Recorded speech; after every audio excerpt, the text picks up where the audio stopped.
Hello, people of the Minutemen. Today, my name is Tommy, and today we are gonna do the podcast number 1. As you all know, though, today I have a really special guest, Chen Gongtai, aka Kaiser Lucius Aurelianus. So I hope you guys will enjoy the broadcast, and hopefully we get to see more of this.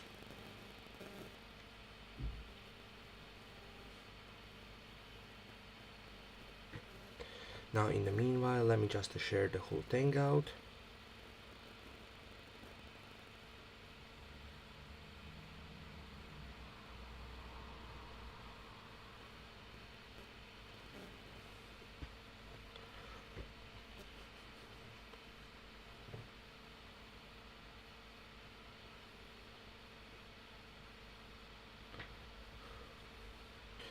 And today, hopefully, you guys will enjoy this, as it's number 1 thing that I'm doing, though. This is the first broadcast, by the way, so ignore the 1.5 part. I messed up the first.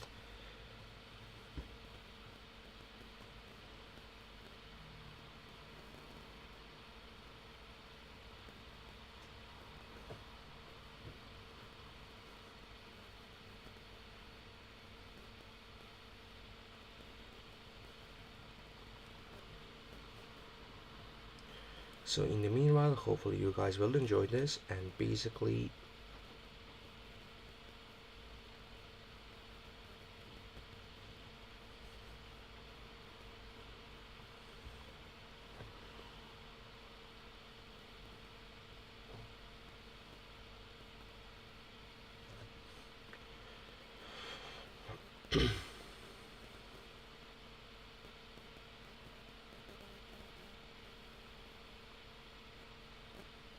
but first I gotta wait for Chen, so we'll see.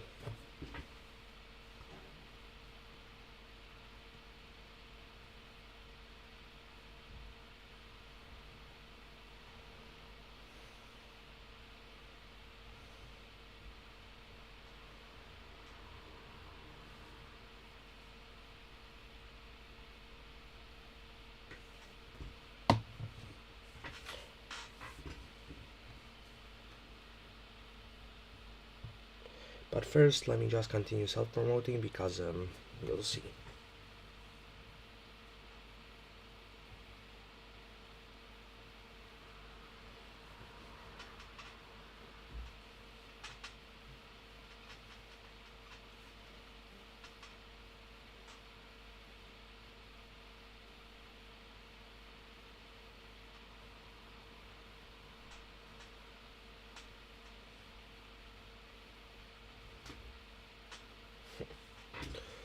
Hello, people, and today, hang on, I just gotta wait for my friend Chen, so we'll see.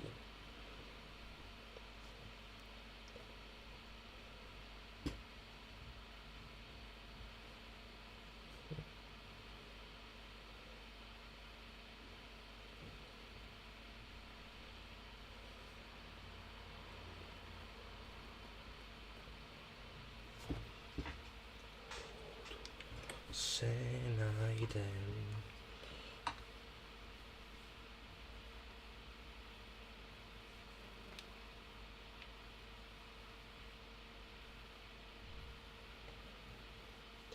I hope you guys will love this, because this is gonna be my first part of doing this, so you will see.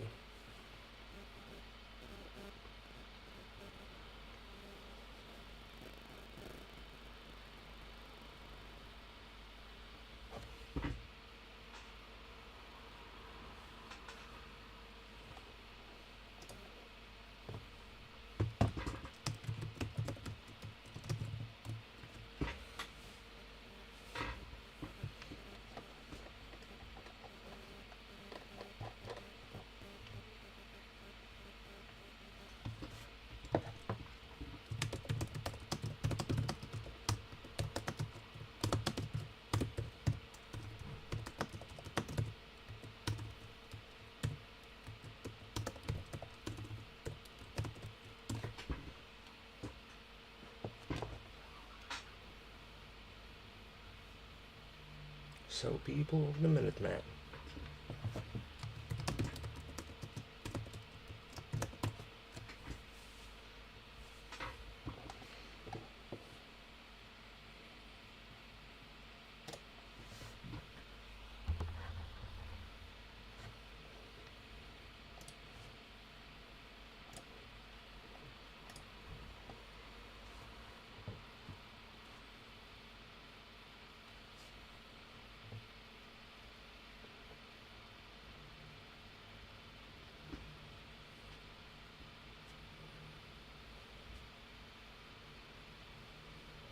Hello, Chen. Howdy. Hello, people of the Minutemen. Today we are starting this. Basically, this is my friendo and the guest, Chen Gongtai, or as people in the MCNV call him, Kaiser I saw Lucas Aurelianus. Hello, Chen. Please do introduce yourself a bit. Well, what part of me would you like to introduce? Because, well, I can always tell with stories of things I've done. I can always give a little bit of a background on what I do, or, what would you like me to start with, brother man? Well, basically, you started up as the legionary in the MCNV roleplay, if I'm correct. Yeah, I started off MCNV as just a regular legionary, just a recruit. Basically a nobody who was, he was a generic soldier guy with dreams and ambitions. That is really interesting. Please do tell us more about the experience in the MCNV as a legionary. Well, there wasn't much to do at the time. I was pretty much the only legionary that was pretty much ever on. So I was pretty much the legion for almost a month, I think, maybe 2 weeks or to a month. But every now and then, the admins might take me onto a little bit of adventure or training exercise. But for the most part, I mostly just wandered around between Cottonwood Cove and the fort, just helping out the NPCs, looking at different areas. I set up a trench in the mountain that would basically just become my little garrison away from the fort, which I never got to use it very well, but at one point I actually kept a follower's doctor brought some explosives over, and I was like, oh yeah, I'll buy that for some healing powder, and I traded with him, and I took that packaged explosive to that trench for a while, and then I said, hey, that's probably not the safest spot for it. And eventually I moved it over. That is really interesting. What happened what was the most interesting experience as a legionary that you encountered? The most interesting one I ever encountered. That's a difficult one because a lot of them were pretty much me just making things happen. But I suppose if I have to say if there's any one thing that was of particular interest, it was probably coming across. That's a toss-up between the Warhounds or just Sig's character in general. Well, Sig. Wait, you mean the NCR and the Warhounds? If I'm correct. Well, there was that situation, yeah, but I wasn't there for that. All right. My own encounters with the followers and the Warhound separately were pretty interesting. I think a lot more of the actual interesting stuff ever happened whenever I started being a little bit more proactive. As my character gained rank, he became a little bit more proactive with doing stuff. So every time he got promoted, it would really just feed his desire to become more powerful. That is really interesting, honestly. And what about the what was it called? Any specific memory that you come across when it comes to MCNB? Any good memory that happened? Definitely, it was definitely the coup where I took over the Legion, which I actually have a little bit of a link tool that lets me be able to just view the whole thing. That coup did a lot for Lucius's character. You really kind of just start seeing all the different stuff about his personality in general, the way he would try to manipulate everybody first, but if that didn't work out, it would always end up in some sort of bloodbath. And this happened repeatedly with Lucius. If he couldn't figure out a way to get everybody on his side, he would simply remove them. He wouldn't remove the other sides, forcing you part of it. He really would just kind of just eliminate the issues. He tried to get the Praetorians on his side. They wouldn't budge. They all died. He tried to get the second Kaiser on his side repeatedly. It might have been the longest attempt of any person out there to get him on his side. When that didn't fall through, they backed that old man into a corner and they went chopping on him. He and Philinus and Paulus. And I feel kind of bad for Paulus because he showed absolute loyalty to Lucius in the early stages and had no idea where that would lead him.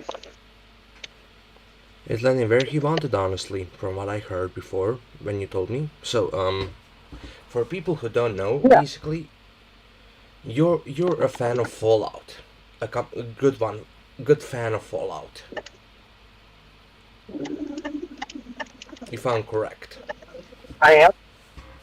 Well, what was your first Fallout game that you ever played? Fallout 3. Undoubtedly. I remember playing it at a friend's house when I was younger. I was still in middle school, I think, or maybe late elementary. And that friend just had Fallout 3 and New Vegas. But my first ever encounter with Fallout wasn't actually a game. It was when I was a little kid, and it was this Lego sets, right? And we just made a kit-bashed Lego field, and basically just did Fallout New Vegas, but as Legos. And that was my first ever introduction into what Fallout was. As I played Fallout 3, I grew honestly really addicted to it. And for a while, that was basically the only thing I wanted to play. Forever. And I still remember a dream I had of it, which was not at all accurate to what Fallout New Vegas was, but I did have a dream of what I thought Fallout New Vegas might have been from a little kid's perspective. And that enamored me. It was like, well, what is this mysterious New Vegas game that's evading me? And I remember finally getting it. I can't remember when, but certainly after I had already beaten my Fallout 3 at least 2 or 3 times. And I fell in love with the series from that day forward. Well, that is really interesting. So you started as a middle school guy, right? Who played Fallout. Yeah. Well, basically, your first experience on the Fallout New Vegas, and your first seeing of factions in the game. My first factions of Fallout New Vegas? Yes, your first impressions of the factions before you joined up with the Legion. That was so long ago. When I first played Fallout New Vegas, I genuinely don't recall which party I went with. I think I went with the F-Man ending. I think. It was that or the NCR I first went with. It was one of the two. But I cannot remember now, because it was so long ago. I was way too young to be playing those games. I mean, I remember playing a whole different series, World at War, when it first came out, and I was way too young for that, too. I played all those games, but I was just way too young for it to even understand half of the concepts and themes of them. Yeah, I do understand that, honestly, and basically, my first experience with Fallout was actually at age of 13. And basically, what happened, my first Fallout was just like yours, Fallout 3. But for me, the one thing that, but that game actually changed my whole opinion of Fallout games. I started playing that. I started playing Fallout New Vegas, and then Fallout 4. But there's one thing I have to admit though. Obsidian really did a good job with Fallout New Vegas. That's a proven fact, for me at least. What Obsidian did with Fallout New Vegas was, it's one of those games that is pretty much a whole game changer as far as the whole world they were building and everything they set up with. it was similar to what Rayman Origins did for its series, despite the fact that it didn't get the critical acclaim it ever deserved. Um, it was way less successful than even New Vegas ever was, but it accomplished a similar situation as far as, well, stories go. That is that is really interesting, honestly, cause basically your experience in MCNV actually got boosted up because of Fallout games, right? Oh yeah, I mean you almost kind of. I mean, you could probably play Minecraft New Vegas without knowing what the stories are, but it's definitely bolstered when you know some of the lore behind it. Especially since if as long as you're going with the VR of um, New Vegas, yeah, Minecraft New Vegas, you're going to stick closely to what the lore is. Um, which is a big disappointment I've had for modern Fallouts as of late. And even for Fallout 4, which I once held a high regard of, I still remember all the hype around it. And I was definitely part of it. I mean, believe me, for a time, as far as I was concerned, Bethesda could do no wrong. Um, but times change, I guess. I understand that, I really do, and what was your first impression on the you wait? So let me try to reformulate this question a bit. Basically, you know a person by the name of ZRV, right? The owner of the current MCNV project that you're in, Yeah, and I believe you basically, both met. and Go basically, ahead. you two actually know each other for a long time. That I wouldn't say me and known each other for very long. Um, I mean, I've only kind of known him since I joined last year, and even then, I haven't really got to know him until the schism occurred. so basically something like what was it actually that you said though? Basically something like schism that happened. A schism? Oh wait, I misunderstood that word. So I do apologize, sir. Basically, please do tell me Okay. more. What that means is a split, a divide, a fracturing, a falling away. Ah, now that makes sense. So basically, the main topic that we're gonna talk about today is actually the New Reno plus New Vegas gangs. It's actually part of the rivalry that happens between them both. You know. Yeah, you were mentioning that it was topic over Reno's games. I Yes. have to admit, the most I know about them stems really from Old World Blues, a mod for Hearts of Iron, not the DLC for New Vegas. That's really the extent I know about those New Reno crime games. Well, basically, now that you mention it, the first gang we're gonna talk about are the bishops. If that is a faction you're familiar with in New Reno. Oh They're yeah, yeah. They're even in mentioned at least in New Vegas. that is Apparently, correct. having that far. They actually were mentioned by a guy named Isaac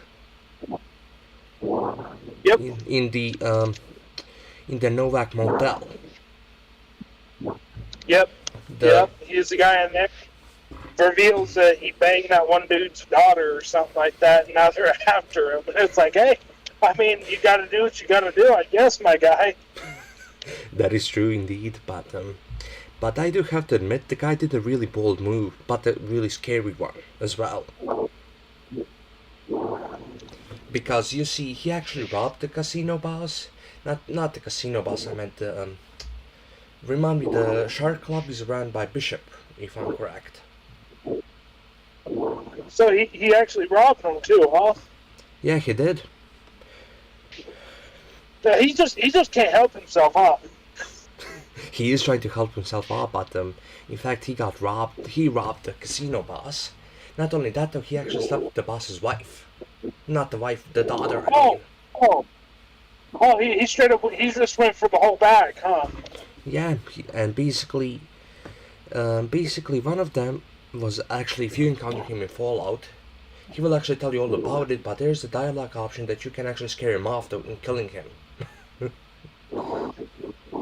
Oh, fair enough. I But mean, you're doing it, I guess. I mean, when you come face to face with a guy like either the Chosen One or the Courier, I mean, they are the terrifying presence. I mean, like, what?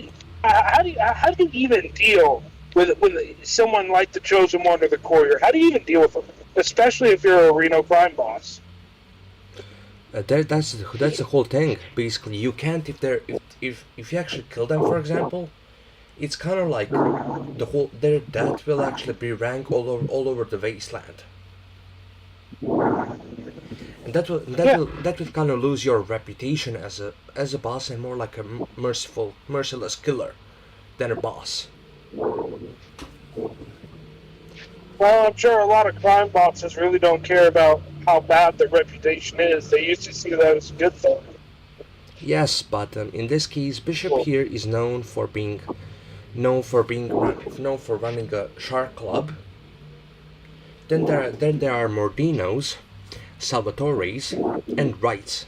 gotcha. All those force gangs that operate in New Reno. But number two, but two gangs that run Fallout New Vegas are actually Wrights and Van Graffs.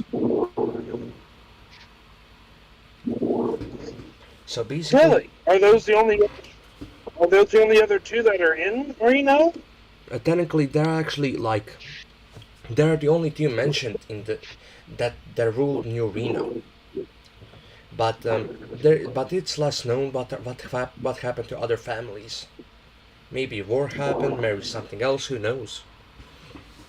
Oh, I guess maybe that was just that old world blues Happening. mod seeping in to my mind. 'Cause Yeah. I could have swore there was like the Flores or something. Well, technically, Wright's Salvatore's were running jet cams, uh, run by Myron, the guy who actually got stabbed in Fallout 2 by Junkie in the alley. Oh, well, fair enough. And he was a kid who invented that thing. No joke. That Oh, believe me, it's Fallout. There's very few things even about the original ones, even the New Vegas, that are you can straight up say, and it sounds like a joke. It's not. It has literally just the events of how it happened. Yeah, that is true indeed. But here's the thing. Basically, Salvatore's were known for running cams on the New Reno streets. As Bishop was known for running a shark club. But there is a bit of a question though. There was actually something that in Fallout 2 there is mentioned called Golgotha, the place where they bury people. All right. And basically, since now that I mentioned Golgotha, that's an Easter egg for the real life mountain that in which Jesus Christ was crucified on. Oh. Huh. How about that? Yeah, basically, it's like they're operating on something, but at the same time, though, they're doing a discreet job on what's going on. Though they bury the person, but not crucify the guy or the woman. Depends on who they kill, you know. So what happened though, basically in New Reno, the now the whole point is the whole New Reno gangs are operating on their own systems. They all have their own casinos, but this is a bit of a problem though. Salvatore's, who are known for running drugs on the streets of New Reno, they have like a beef with all three families. But basically, another family rose up during the Fallout New Vegas game, the Van Graffs, the plasma cannon weapons dealers, Gloria Van Graff and Jean Baptiste Cutter. Hi. So, Give me just a second. I'm listening to you. There's just something I got to handle real quick, but I'm listening. I'm right here. No It worries. won't take me very long, a few seconds. No worries. So basically, for those who don't know, Van Graffs also appear in Fallout, also appear in New Reno, but New Vegas branch is ran by Gloria Van Graff and the Jean Baptiste. And there is an option in Fallout New Vegas that you can actually pose as the Van Graff's guard when you come to the building. That you can work for them, but there is a bit of a problem though. Basically, during that play, you will encounter a gang by the name of Kings in the free side. And when you do encounter them, there's gonna be a bit of a problem though. The second in command of the Kings is Pacer. Chen knows who Pacer is, but for those who don't know, Chen, please do elaborate who is actually the Pacer guy. If you're still here. Actually, I'm gonna respond right now though. For those who don't know, Pacer is actually the second in command of the Kings, and the first one is the King. There we go. That should fix it. Got you. So I was listening. I guess the microphone stopped working there. Oh no. All right. So well, my question was, can you elaborate who is actually Pacer for people who are listening here? Who Caesar was? No, Pacer, the guy from the Kings. Oh, yeah, that guy. I believe I been a bit. I don't often focus on the king, but if I'm right, Pacer or whatever his name was. Pacer, not Pacer. Pacer.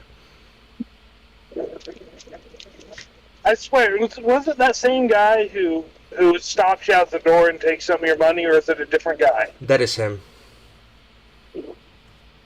Okay, if he's the guy that stops you at the door, he's basically a drug-addicted king with a heart disease that you can really do some pretty crazy stuff with if you otherwise don't want to talk him out of a fight with the NCR. It seems to me like he's a pretty belligerent character.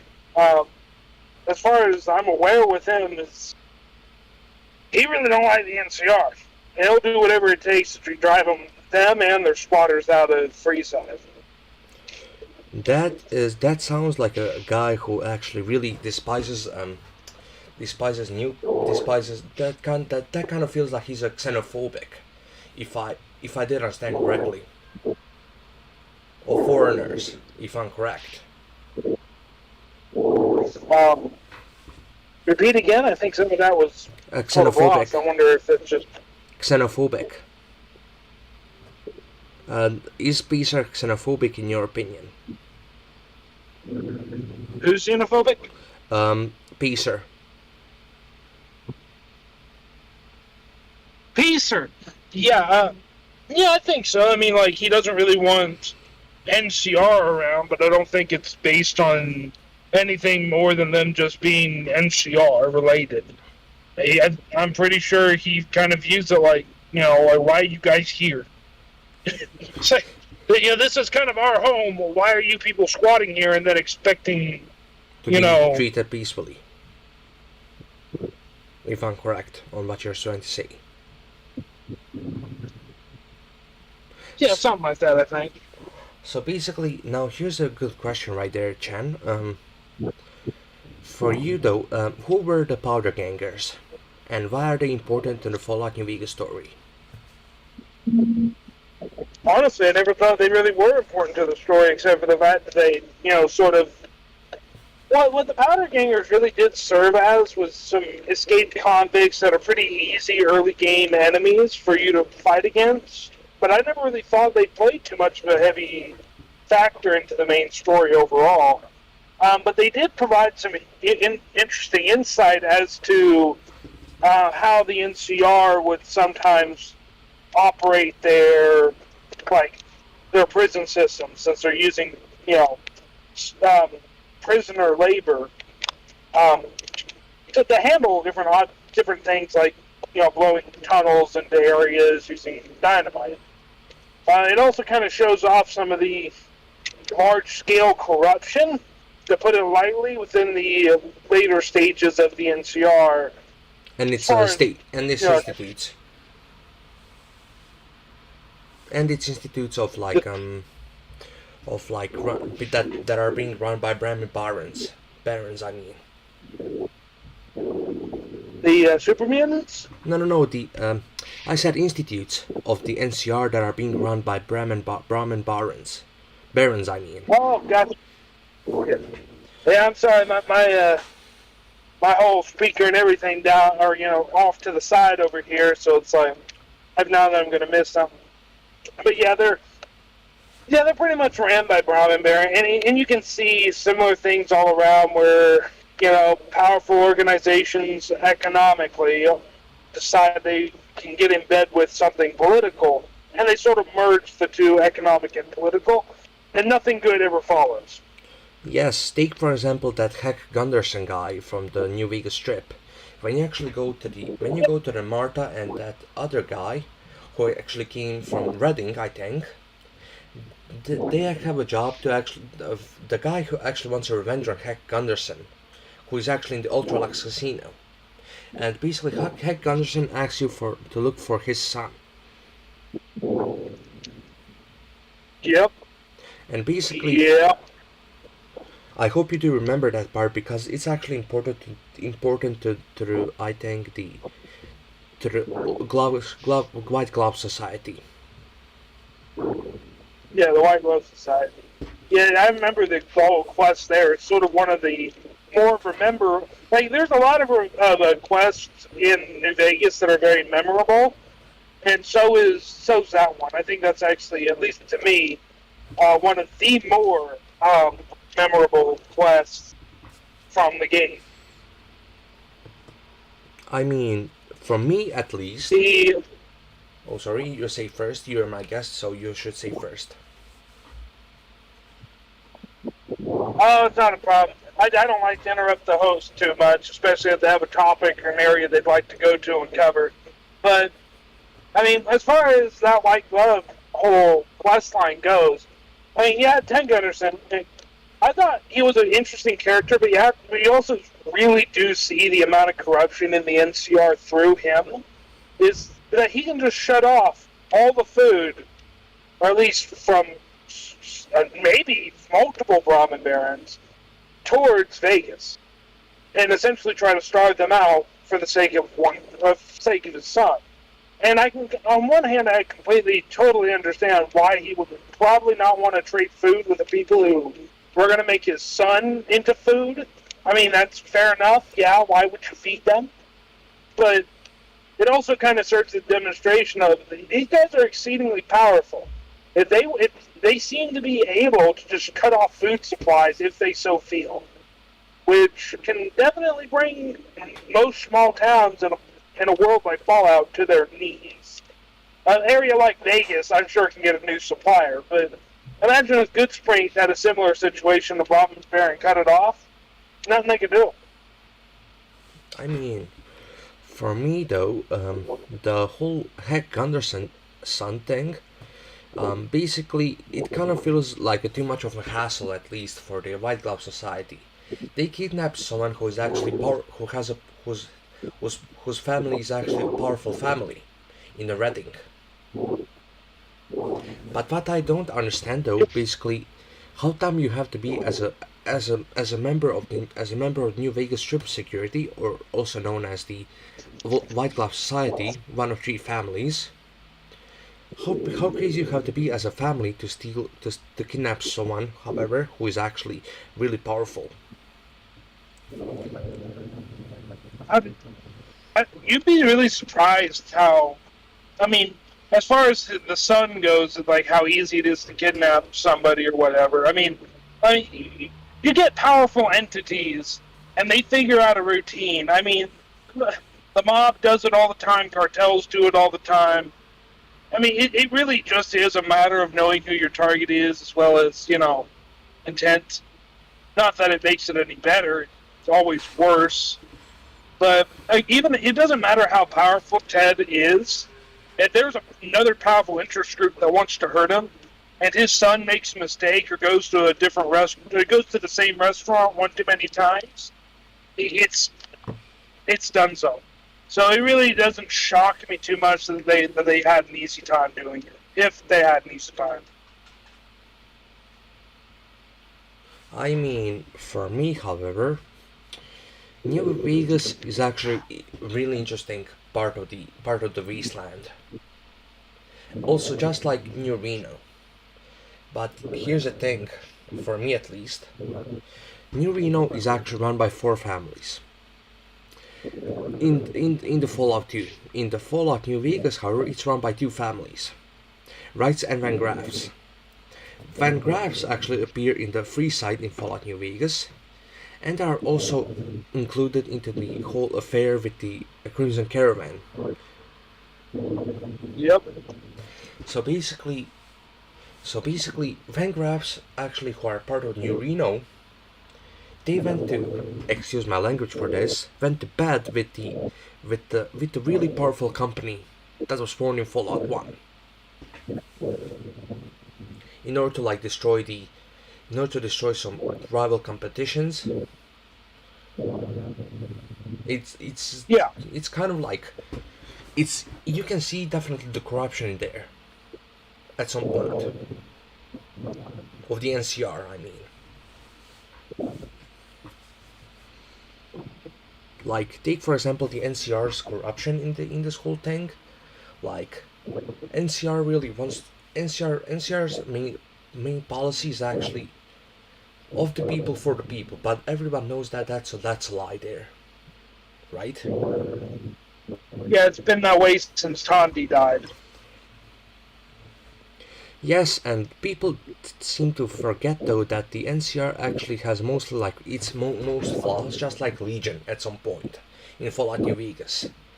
But my question for you though now, Chen, is actually what is your opinion on Mr. House? Now that we're talking about factions. I think Mr. House is probably the best future for Vegas, generally. I mean, there's one person who did an in-depth study of House, and it shows, at least from what his opinion seemed to be, that Mr. House would operate a lot like how Singapore operates. And Singapore doesn't operate too bad in the modern world, and I think given the horrific situations of Fallout, that's probably one of the best forms of government you could probably ask for in a place filled with slavers, raiders, and a corrupt, republic. I mean, I do agree. I do agree what you're saying though, basically, and my question for you though, however, is actually what does actually New Reno do that New Vegas doesn't, in your opinion at least? What are they trying to pull off that New Vegas didn't try before, at least in your opinion? As far as I know, New Vegas wasn't even a factor until pretty recently, at least as far as Vegas lore is concerned, like 10 years old, I think. Whereas Reno has tradition.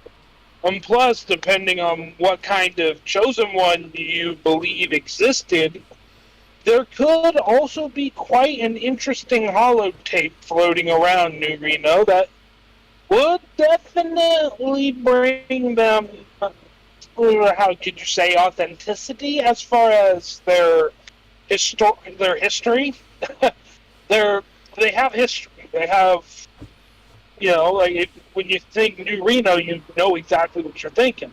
Whereas New Vegas, it's still, at one moment it's a casino-run area that used to be tribal-ran, and the next moment it's a military state with a full-functioning robot army. You mean Securitrons? It's very, the Securitrons. There's all sorts of things that can go on with, New Vegas.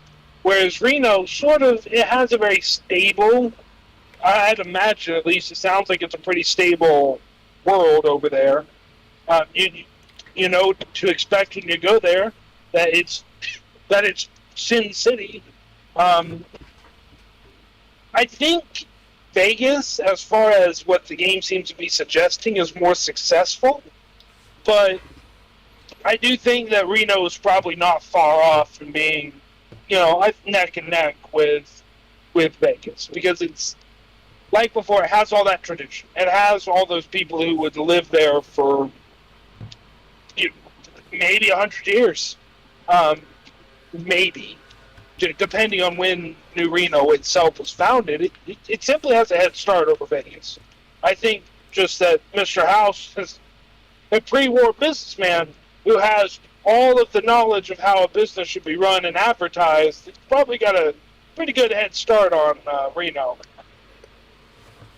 So for you though, Reno is actually not successful as New Vegas, right? Not, not. That's the impression I get, but I don't think they're far off. So, okay, so basically, New Vegas has a military of its own. There were Securitrons. Yeah. Basically, the NCR, however, and Legion want to take over New Vegas by taking out Mr. House. And what is your opinion on the whole NCR slash Mr. House clash? Seems about reasonable. I mean, given the situation between the two of them, Mr. House doesn't seem intent on becoming a citizen of the NCR, nor does he want to turn over Vegas. And the NCR is wanting to take over Vegas. It doesn't surprise me that they want him dead, because he's directly in the way of what they're wanting to do. Okay, I mean, I do agree on what you're saying though, but something doesn't add up with the whole Mr. House wanting both sides to cooperate with him at some point. Like something is suspicious about that, at least in my opinion. Yeah, there actually, I believe, is some content where you can convince Mr. House to become an NCR citizen, and they just sort of work together, which I think would be a rather terrifying force to consider, but like before, it's content, so there's not much we can really go off of there, because I don't know why it was cut. I mean, in my opinion, the whole NCR thing is actually kind of like they do overextended themselves, just like Legion at some point. But if actually Legion takes over NCR on the west, who will they actually fight then? If you get what I mean, right? If one faction takes over the other, who will actually fight them? No, I meant like if Legion takes over NCR on the western front, like after Hoover Tando when Legion wins, and basically they push to the entire NCR though. Do you think actually that Legion will actually lose the war because of supplies at some point? I've never been one to sit there and just say, oh, well, this faction has no chance, or this is a definite in any area, because people adapt and they pull crazy stuff all the time. There are wars, even in real life, that when they're conducted and done, everybody afterwards says, oh, well, this outcome was just inevitable, when no, it wasn't. That's just how it happened. So it could very well be that, say, the Legion takes over it all.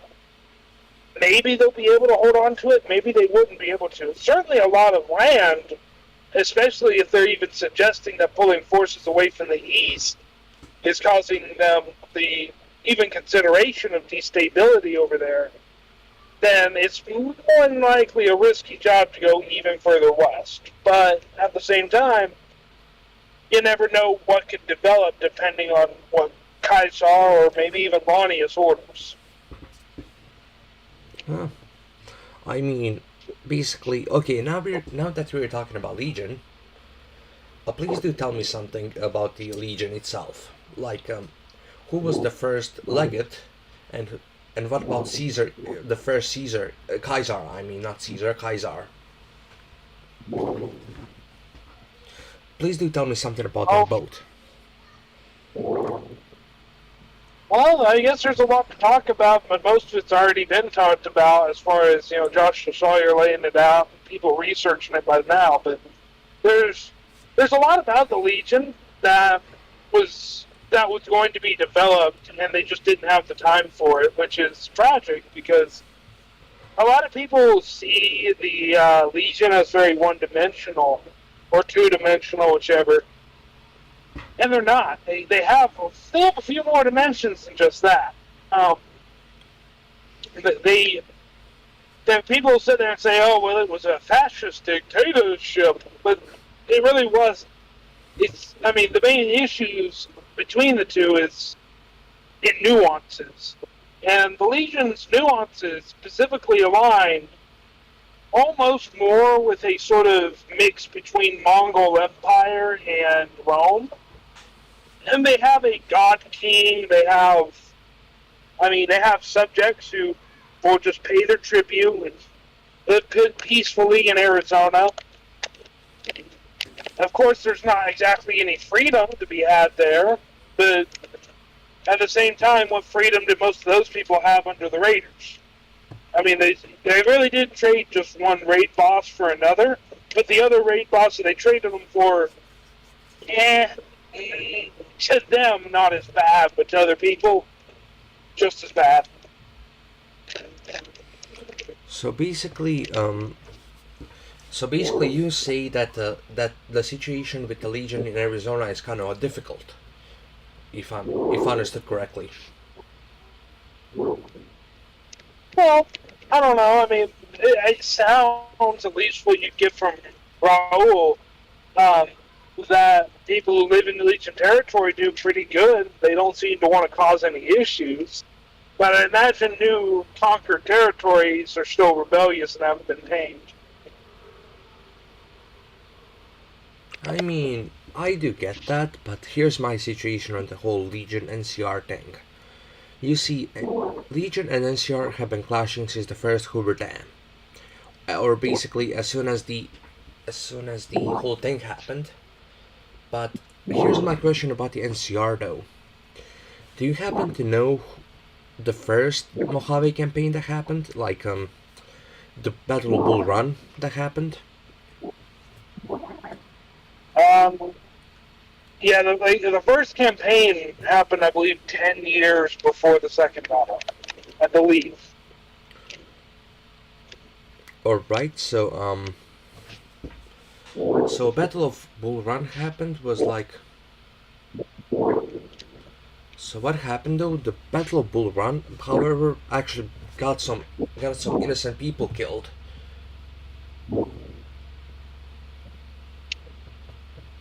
If I'm correct. So, just being sure, we're not talking about the Battle of Bull Run, right? We are talking about the Mojave campaign in general, actually, how it went. Yeah, I think the first Mojave campaign I'm not as well versed in as the second one. I mean, yeah. I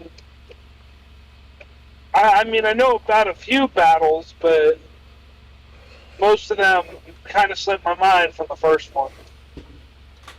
Well, basically, now that we're talking about again, the NCR and Legion have been fighting for like since this 2377 during the events of Fallout 3, however. All right. But do you think by any chance that that Legion could have lose if there was no courier intervention for the NCR? Do I think that the Legion would lose without the courier? No, I meant like without courier intervening for the NCR. Oh, I mean, if the courier's intervening for the NCR, then there's not much any other faction can do. I do believe that without courier intervention in the Mojave at all, the Legion would probably win. Well, basically, you sound too enthusiastic for the NCR, if I understand that. Because of not courier's intervention for the NCR, but Let me talk about this honestly. Okay, this might actually be a really hard topic to talk about, but you know that this is called Minutemen Broadcast, right? Well, basically, Which this is called the this is called the Minutemen Broadcast. Named this uh, podcast because of my huge fascination with with the not the NCR, Minutemen from the 1770s, the American Revolution, not the Fallout 4. I mean, oh yeah, 76. Yeah. basically, what happened, however, was like, okay, so I'm gonna ask this question though, basically, and I want your honest opinion about it. Basically, All right. if actually, do you think actually that Courier was in the coma during the events of Fallout 4, during the events of Fallout New Vegas? Like Do because I of think he was? do you think he was unconscious because of the two bullets in his head, or not? Because actually he got shot in the head. Everybody knows that in Fallout New Vegas. But Yeah.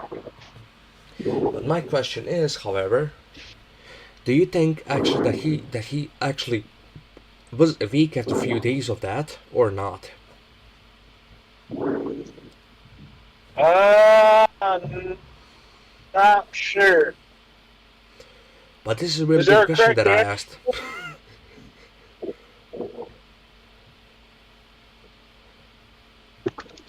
I asked a good question, didn't I?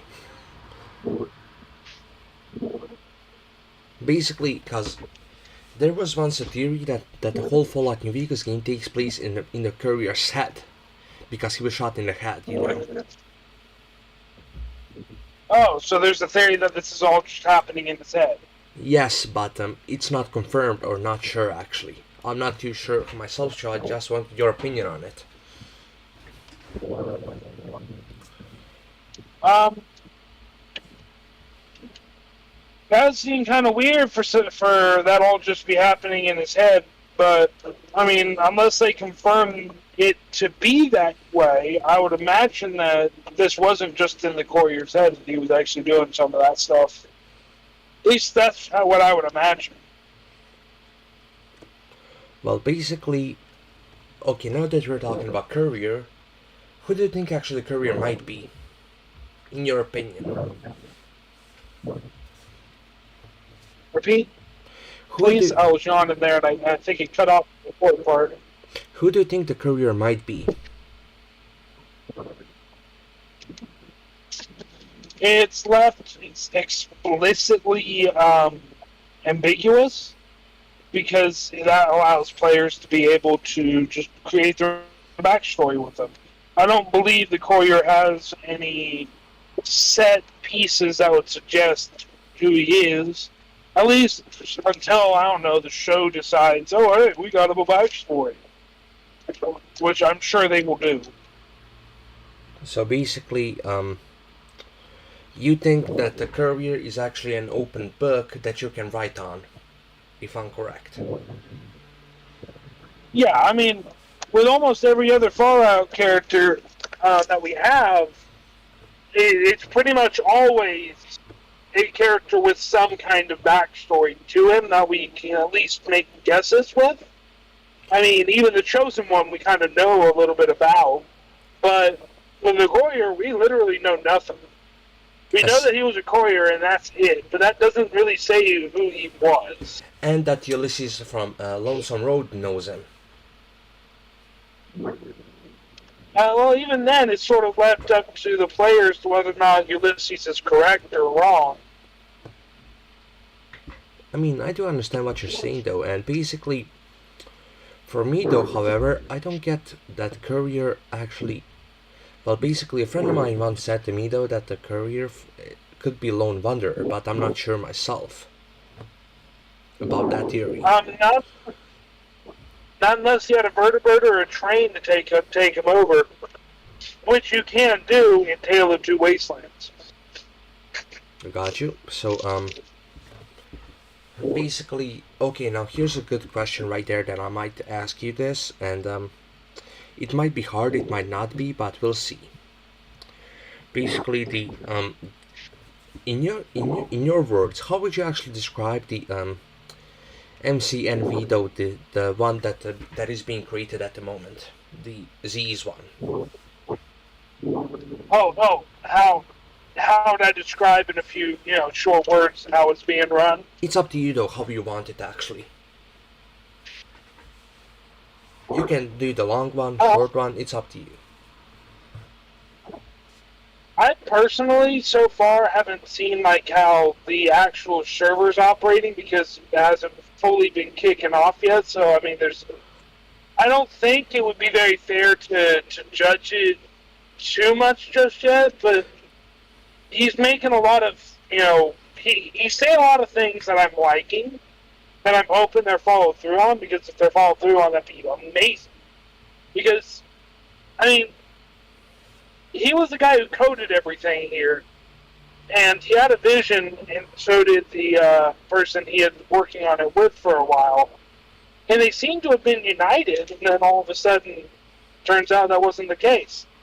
But I'm still in the camp of a hardcore experience that lets me play my character, that lets me act like me, or just whatever character I set up, and whatever consequences come my way, those are on me. You know, that's what I wanted. I didn't when I saw that getting on the other server before it split. When I saw that getting taken away, I was very upset about that. So the way I see it's being run, I think I'm thinking it's looking promising. I think one of the people who's absolutely done the best work for CR as far as public relations go is Itoshi. I genuinely believe Itoshi has been a saint for the reputation and public relations for people who are part of Minecraft New Vegas. CR plays a heavy part in making sure that it looks that the relations are good. He does his fair share, but Itoshi is able to word things eloquently. Like I am. People say like, "Oh, well, you're so smart and your writing's so good," but it's like I look at Itoshi and I pale. You know what I mean? Itoshi is really, really, really good for that sort of thing, and whereas CR, it's almost like you have two different flavors of public relation right there, and they work well together. But I personally prefer, not because the other's bad. I like them both. That's why I'm there. If I didn't, I probably wouldn't be there. But I do like Itoshi's way of addressing things so much. Maybe I'm wrong, and I'm probably just tired. CR's way of handling it is like an excited developer who's like, man, I got plans you guys don't even know about, right? He's hyping up, and rightfully so. He's hyping it up. I mean, I would too. But I think Itoshi has a very good way of sort of explaining things without revealing too much, but also reassuring fears of people like myself and a couple others who left the other server because of those very things. Itoshi's able to reassure us that those same things won't happen again in a way that is indisputably, unquestionably makes sense. It's like, all right, we know for sure. And I think ZR does a great job of making, adding to that. Itoshi is great on making sure all questions and concerns are covered, they're handled, they're reassured, and CR does a good job of hyping everything up. Does a fantastic job. I mean, he drops a short teaser of some of the stuff he's worked on, like his vaults, and it's like, wow. And you just know he's got more cooking that he hasn't shown off yet. He's really good with that. And whenever it comes down to reassuring people, he's good at that as well. But Itoshi is, he's really good at it. So basically, it seems that you have really good. It seems like you have really good expectations of the MCNV, the current one that we're both in, right? I don't think there's. It's kind of like this. They've already paid the dirt road, and it got muddied a bit at one point. But now all they have to do, they have the area that they need, that they want to do at. All they have to do is just lay down the road materials, and they've got it. Right, the path's already there. It's right there. I mean, and they seem, both of them and everybody else that's part of the team, seems like they're very capable of being able to look at this and just go, the course is obvious. We just need to build the road. Let's not try to build an airstrip, for cars. They're going to build a road. The path is right there. They sound like they're just going to take the logical step with their project, and then just build the road, and we've got it. And that's really all that's there. In contrast to the other team that was trying to build a railroad, air track, road, and all this other stuff to it, and it's like, no, that's not what we want. We wanted a road. And I think CR recognizes this. We already had the dirt path. It was right there. I already have him. And I think he is going to do this because it just seems how everything's laid out, what he's continuously talked about. All the signs seem to point that he's just going to try and build that road. And I'm obviously going to try and support him on it. I'll wave his banner because that's what I wanted. So, yeah, some people might say, well, you're getting your hopes up. Sure, but why not? I mean, why shouldn't I get my hopes up about just something like this? Because we're all excited. So why would I want to dampen that? In fact, I'd actually hype it up a little bit more. It's like, it's a fun little project. I've seen what it can do. I've seen glimpses of what CR's vision are. And I've even benefited from it with my own story when I became Kaiser. So, I mean, I kind of feel, if he's just allowed to do that, then sure. Yeah, there's no reason for me not to at least feel some excitement towards it, a little bit of hype. It's like, I know, I kind of feel like I know the atmosphere that's coming.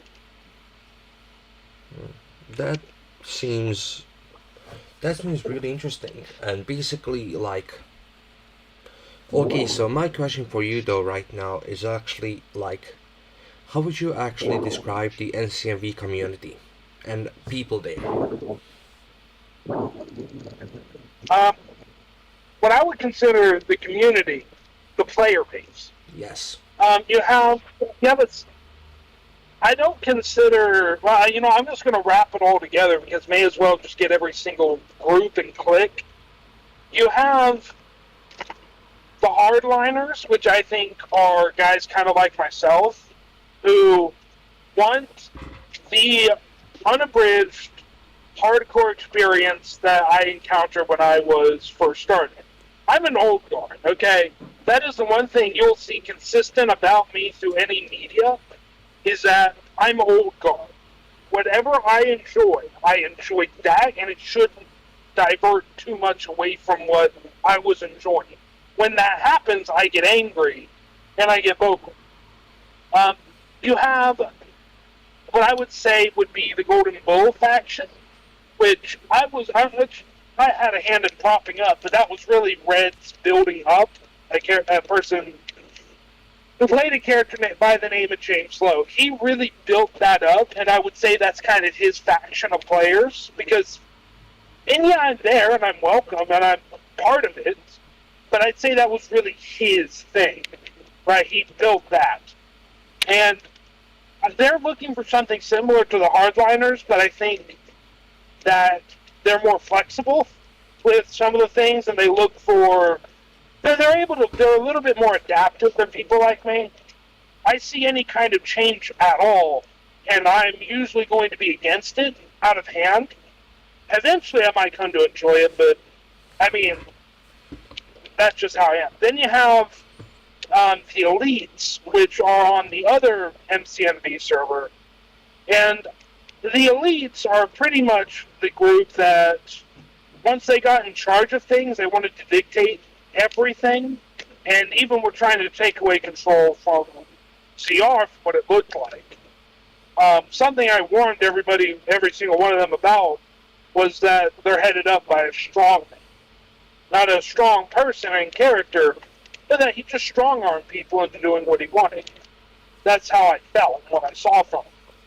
And they really don't seem to like anybody who diverges from their point of view. So you could almost argue that the hardliners like myself, and I might be the only one, but the hardliners, if there's other ones, hooray. But we're kind of the polar opposite, but on the same coin. It's like I don't want anybody diverging this hardcore Minecraft experience, and the elites don't want a hardcore Minecraft experience. They want an MMORPG. Then I believe you would probably just have the administration, which I separate from the elites. The administration are guys like Maitoshi and I believe Sig and Sanctonius, I believe it was. They're the guys I always looked up to. Whenever I was first joining, I looked up and said, yeah, those are the guys I really like. Those are my administrators. They handle things beautifully. I hope that same energy continues. When the elites came in, the administration really, really had a bumpy road, and they were kind of picked off one by one. Starting with Sanctonius, I believe. And then it just spread from there. I think the other group of players you might have would be I think they should be better said that they're the OGs, the original gangsters. They're guys like Mitchell Casmon, who have been there for a long time. They've seen all sorts of different stuff. Now, unlike myself, the hardliner, they're probably more open to change than I am. And then finally you have the owner of the server, CR, who I imagine is probably his own faction as far as things go because, well, I don't know. He's willing to adapt things, sure, but he's not, Golden Bull. So I imagine he's kind of his own faction. I mean, okay, so basically, I'm gonna ask you this: what is your expectation on the group called Mojave Bastards? I don't know. I haven't seen them in action yet. I mean, like, what do you expect them to be like, basically? Well, I haven't the faintest clue because what I gather sounds like they're going to be more guerrilla tactics and everything. But I know what the Warhounds acted like, and they weren't very guerrilla tactics. It seemed like they seemed to be more mercenary company, ready to go in and fight stuff. I haven't actually seen a guerrilla company or guerrilla fighters area yet, so I have no clue what my expectations for them should be. But I'm hopeful, because if it turns out well, then it's going to be a great story for them. And they're going to have something they can cherish, like I did when I became Kaiser. I mean, basically, like, in the RP, though, basically, what is your, like, whole opinion on it? What do you expect to see in the RP? In the MCNV RP? I expect to see people being able to do stuff like Mojave Bastard. I mean, my opinion on it is that yes, you should be able to form your own faction, and you should be able to do what you want with it. You should absolutely be able to, full stop. And CR seems to support that, so I'm with them. I guess I'm not with them, but I'm not against them at all. I'm sort of yeah, sure, bring them in. More Wastelander factions. Absolutely. It gives the player a feeling like, hey, I'm doing something. That's neat. and I'd even go a step further and say that there should be sort of a log of memories for different NPCs that have interacted with these characters, because with that, with the memory and all that, even after, say, all those players leave or something like that, you might still have people who remember them and kind of bring up this faction or two if they've been wiped out or whatever, and that way those players feel like, hey, we did something, it was kind of cool, I still remember it, and it's still referenced every now and then in the game. That makes people feel like, yeah, I did something. I mean, basically, so it seems that you have really good expectations of it. You're not too hyped, but you're actually like hyped, but not too hyped. Of course I am. It's when a player makes their own faction, it's theirs. Yes, that's correct. When I'm going with the Legion, what I have is my character and whatever clique he sort of forms to take over, but that's way different from having a faction that you can safely say is yours. And being able to take that idea of yours, present it to other players who also go, yeah, you know what, I like this idea, and getting something amazing together. Yeah, I think it's a wonderful thing to have, because players can then kind of fill out, because it promises be whatever you want to be. But most places that promise that sort of thing, well, it usually comes with the caveat of a selected list. With this, a Wastelander faction could literally be anything. I mean, you could have slavers, you could have cannibals, you could have a group that wants to build a nation, you could have just rebel forces that are just fighting whatever side, or a mercenary company that just takes whatever bribes or faction they want to fight for, or they could set up, just a silly book club. You could even just set up a book club if you wanted, of just people who just happen to enjoy books, that live in Freeside, and just chill and talk about their favorite stories from pre-war, or even make their own. You can just do that and have fun. And that is something I fought so fiercely for. Yes.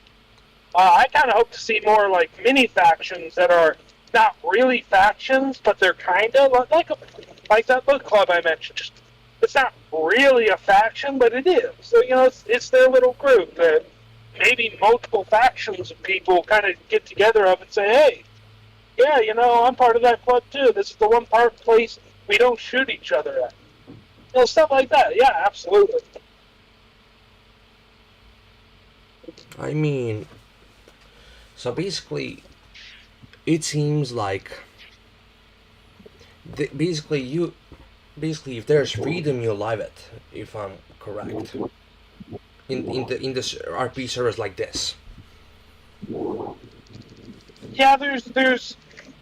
I don't know if there. And I've been role playing on different things for a long time. I mean, I started with Gary's Mod roleplays, and even the most expansive of those Gary's Mod roleplays, they're limited in a way.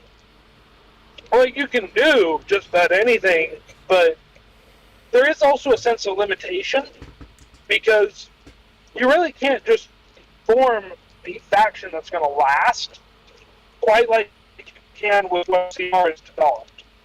CR has developed his own game. I mean, well, we're talking, what I used to roleplay, which are mods for a mod.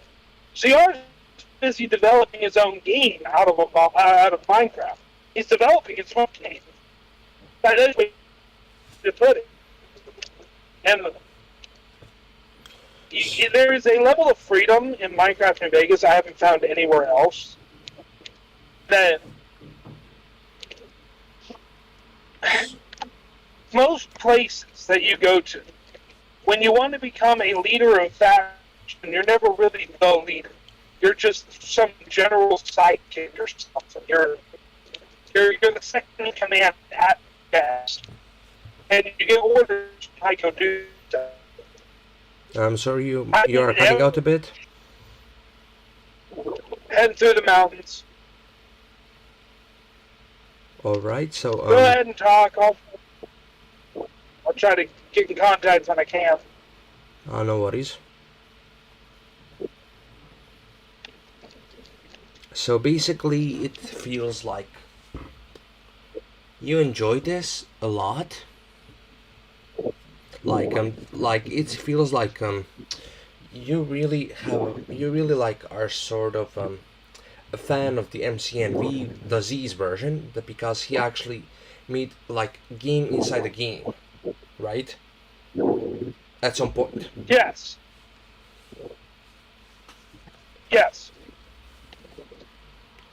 So far, basically, it seems like reason why you actually love this is because he actually, not only that he created his own game, plus the community you actually seen at the old MCNV is actually back into Z's variant of the MCNV, if I'm correct.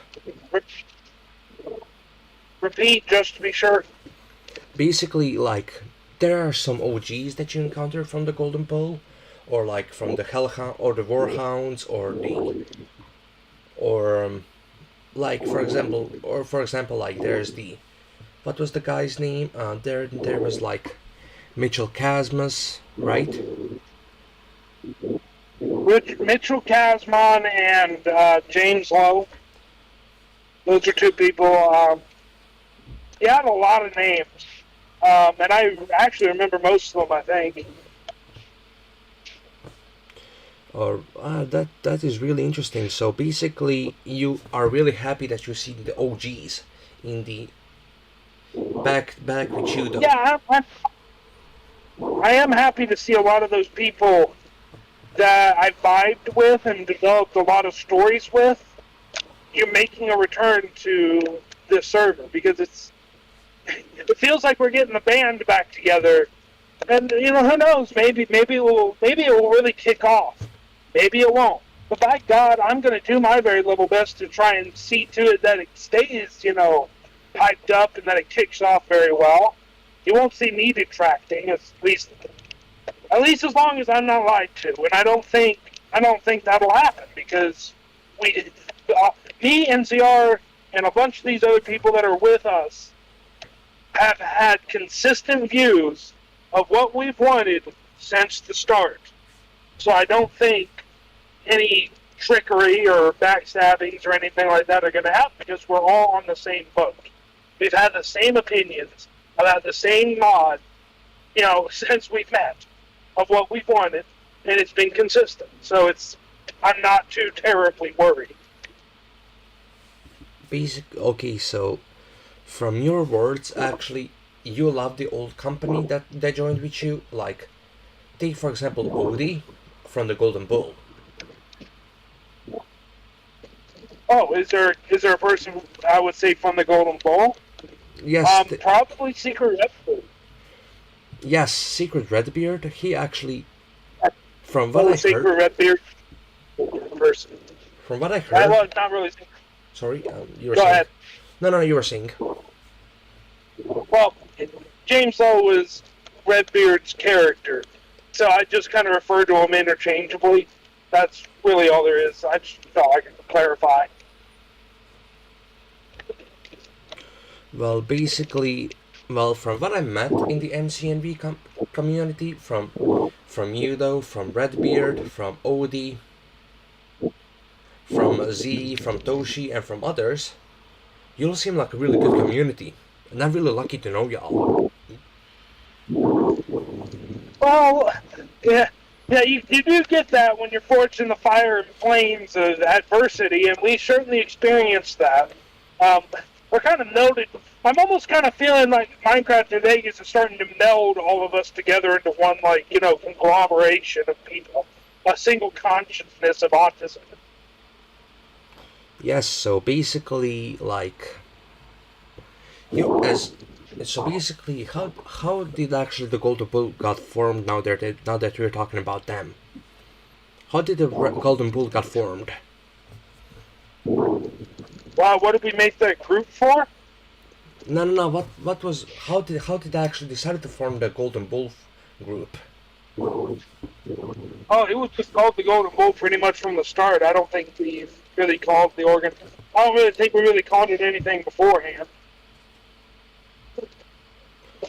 As basically one of my friends though, that I invited though, you might know him as Schnitzel. The guy that was talking in the mute chat. He actually said he said that he appreciates the work that you guys are doing though. By I meant the MCNV community, Z's and others, Yeah. and he said that he's really happy that I invited him to that group. But now my question for you though is, if there is actually a way that you would do, like if you were a staff of the MCNV, what is the first thing that you would do? If I were staff again, I'd probably just do what I did the first time, and that was really go small time with a lot of just small raiders, right? Just one or two thugs here or there. I would usually set up small, tiny little events that were usually I've had one incident that didn't go out the way I wanted it to, and I had to fix it for that player, and I apologize profusely because that didn't go the way that was intended. But for the most part, pretty much every event I would ever set up would be small-scale stuff to give a player not only something to do, but an interesting encounter. And then later on, I might start building up, say for a town or two, a long-term quest that would have an ending, that would involve the whole town, preferably, or so. Usually what I like to set up are small story encounters that might potentially lead to bigger ones, but that's really what I would do. It was just small stuff that little that would help a player with something memorable. I believe Redbeard still recalls the moment where I was playing a free side thug, and I approached him with like a half broken knife, and I tried to rob him of his SMG or something, right? And I tried that, and his character's gunned that down. Just it was like, really? But it was fun stuff like that. There was even one person I recall that straight up to this thug character I was playing and managed to trade in his knife for a landmine, right? Yes. And then my captain realized that this was a handcrafted landmine. He thought it was a grenade. And so when he threw it down on the ground, he was just like, uh-oh, well, that's not good. I just threw away my only weapon. Yeah. I mean, I'm sure there are lots of stories though to tell, but that's gonna be covering in the next episode, people. And thank you, Chen, for joining us, or how should I say, Kaisar, of course. Chen, Kaiser, both work. I'm happy with either. I see. So basically, my advice though, however, is actually to stay safe, folks, and of course, thank you for watching this podcast. Next episode is gonna be about the MCNV again, but in the meanwhile, stay safe and hopefully to see y'all next there. And we'll have a Chen as a guest again, so hopefully hopefully you guys stay safe. Take care and bye for now. And thank you, Chen, for joining us. You're welcome. Take care now, folks, and see y'all.